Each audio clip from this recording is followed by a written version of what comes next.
आज Doubtnut app download करें। Doubtnut पर अपने सभी गणित, रसायन विज्ञान, भौतिक विज्ञान और जीव विज्ञान के डाउट्स का करो सफाया। बस प्रश्न की फोटो खींचो, एक ही प्रश्न को क्रॉप करो और तुरंत वीडियो सोल्यूशन पाओ। अभी डाउनलोड करें। हेलो स्टूडेंट्स, हमें यहाँ पे क्वेश्चन गिवन है। कार्बन परमाणुओं की संकरण अवस्था पर विचार करते हुए निम्नलिखित में से उस अणु को ज्ञात कीजिए जो रैखिक है। ठीक है, तो यहाँ पे हमें जो ये चार ऑप्शन दिए हैं, ठीक है, इनमें कौन सा अणु रैखिक है, ठीक है, वो हमें बताना है। ठीक है, तो अभी यहाँ पे देखते हैं कि पहले सबसे हमें यहाँ पे हर एक कार्बन परमाणु पे संकरण देखना होगा। ठीक है, और रैखिक होने के लिए क्या कंडीशन होनी चाहिए वो भी हमें पता होनी चाहिए। ठीक है, तो इसके सारे ऑप्शन चेक करेंगे। फर्स्ट ऑप्शन यहाँ पे क्या है, फर्स्ट ऑप्शन में ये जो स्ट्रक्चर दिया हुआ है, अगर हम इसमें संकरण देखें तो ये कार्बन 3 हाइड्रोजन से और एक इससे कार्बन से जुड़ा हुआ है। ठीक है, ये कितने 4 सिग्मा बंध बना रहा है। ठीक है, और हमें रूल क्या पता है संकरण के लिए कि जो लोन पेयर और सिग्मा बंध होते हैं, ठीक है, अगर उनका योग 2 है तो संकरण कौन सा है, sp संकरण है। ठीक है, और अगर इसका योग 3 है तो कौन सा संकरण है, sp2 संकरण है। ठीक है, और अगर 4 है तो कौन सा संकरण है इस पे, sp3 संकरण है। 5 है तो sp3d संकरण है। ठीक है, और 6 है तो sp3d2 संकरण है, और अगर 7 है तो क्या है, sp3d3। अभी अगर यहाँ पे इनमें अब हम कार्बन परमाणु पे अगर संकरण देखें, ठीक है, रैखिक की कंडीशन क्या होती है कि अगर sp बंध है कार्बन के बीच में, ठीक है, तो वो किस टाइप का होता है, मतलब कि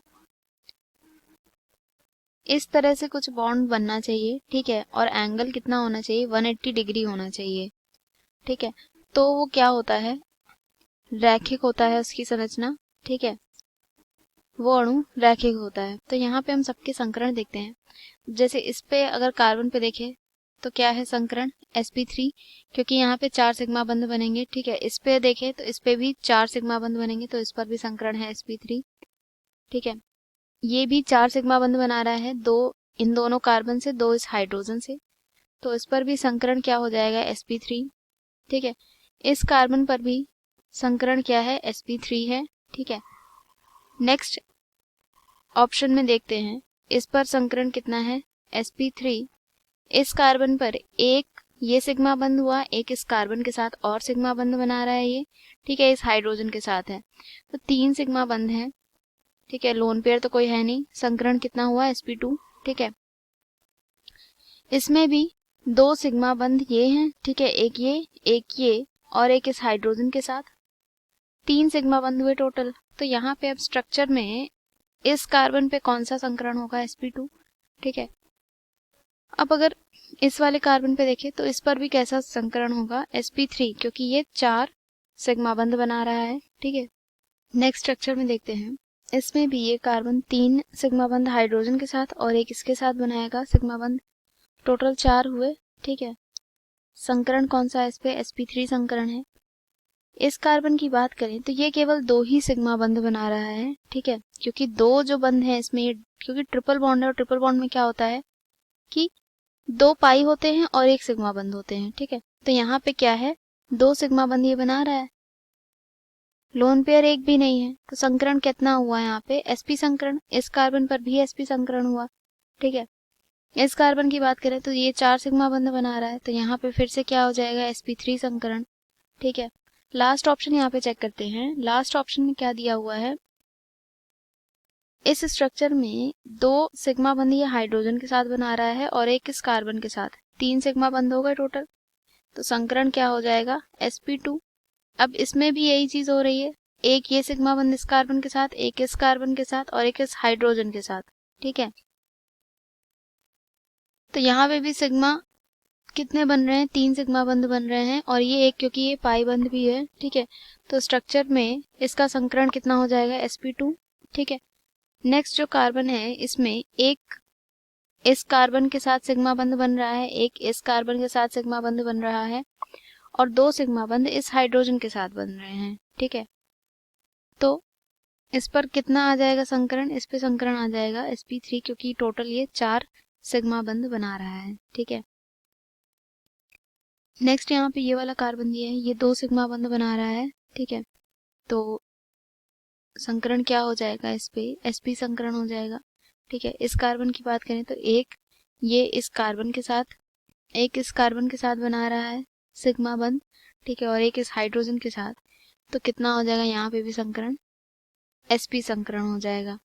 ठीक है, लेकिन यहाँ पे अगर हम संरचना की बात करें तो यहाँ पे जो मिडिल में एंगल होगा इसका, ठीक है, वो कितना होगा, 180 डिग्री होगा अगर सी पार्ट की हम बात करें। ठीक है, इसकी संरचना कुछ ऐसे बनेगी, C triple bond C CH3, ये मतलब अगर हम देखें तो ये कुछ ऐसा स्ट्रक्चर बनेगा। ठीक है, ये एक मेथिल हो गया, यहाँ पे कार्बन जुड़ा हुआ है जो कि मेथिल को रिप्रेजेंट कर रहा है, यहाँ पे भी कार्बन मेथिल को रिप्रेजेंट। तो ये संरचना कैसी होगी, ये संरचना ऐसी होगी कि मतलब यहाँ पे जो एंगल है कितना आ रहा है, 180 डिग्री का आ रहा है। ठीक है, लेकिन अगर और संकरण हम देखें तो इन दोनों ही कार्बन पे sp संकरण है। लेकिन अगर हम इस संरचना की बात करें डी पार्ट में, तो डी पार्ट में क्या है कि ये जो sp संकरण जो है ट्रिपल बॉन्ड वाला, वो सबसे लास्ट में है। तो मतलब कि बीच में यहाँ पे कोई भी एंगल जो है वो बन सकता है इस संरचना में, है ना। तो ये संरचना रैखिक हो ऐसा जरूरी नहीं है, लास्ट वाला जो ऑप्शन है। ठीक है, लेकिन जो यहाँ पे हमें सी पार्ट दिया हुआ है इसके अकॉर्डिंग हम कह सकते हैं कि ये संरचना कैसी होगी, रैखिक होगी, क्योंकि इसमें एंगल कितने डिग्री का है, 180 डिग्री का ही बन रहा है। ठीक है, और कोई एंगल नहीं होगा। तो ऑप्शन इसके अकॉर्डिंग कौन सा हो जाएगा सही, हमारा सी पार्ट। ठीक है, रैखिक अणु कौन सा है, जिसमें ये sp बंध इस तरह से दिया हुआ है। ठीक है, और वो मिडिल में है इस संरचना के। Thank you. कक्षा 6 से 12वीं से लेकर नीट, IIT, JEE वो एडवांस के लेवल तक 1 करोड़ से ज्यादा छात्रों का भरोसा। आज ही डाउनलोड करें डाउटनेट ऐप या व्हाट्सएप करें अपने सारे डाउट्स 8400 400 400 पर।